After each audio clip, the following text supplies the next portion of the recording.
যে পরিশ্রমী সে অন্যের সহানুভূতির প্রত্যাশী নয়। খারাপ মানুষের সঙ্গের চেয়ে একা থাকা অনেক ভালো। সফল হওয়ার সত্যিকার ইচ্ছা থাকলে ব্যর্থতা কখনো আমাকে হতাশ করতে পারবে না। যদি স্বপ্ন দেখতে পারো তবে তা বাস্তবায়ন করতেও পারবে।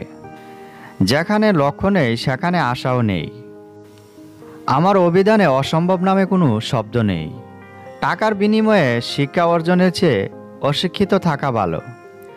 ভবিষ্যতের স্বপ্ন নিয়ে আশা করার চেয়ে দারুণ কিছু আর নেই। জীবনে যার কাছ থেকে ভালোবাসা পাবে তাকে তুমি ছুঁড়ে ফেলো না। একজনের ব্যর্থতায় অন্যের সফলতার সোপান। আশা হলো অসীম অন্ধকারের মাঝেও আলো চেনার ক্ষমতা। আমরা ভেতর থেকে যেভাবে বদলাই সে অনুযায়ী আমাদের বাইরের বাস্তবতা বদলে যায়। হ্যাঁ এবং না কথা দুটো সবচেয়ে পুরনো এবং সবচেয়ে ছোট, কিন্তু এই কথা দুটো বলতেই সবচেয়ে বেশি ভাবতে হয় আমাদের।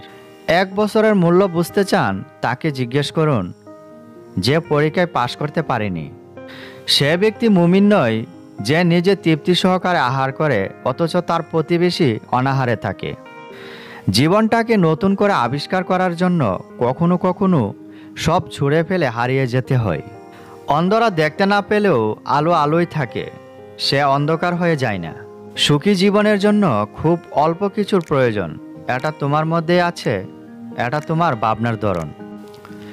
যদি তুমি কখনো অপমানিত বোধ করো তবে অপরকে সেটা বুঝতে দেবে না।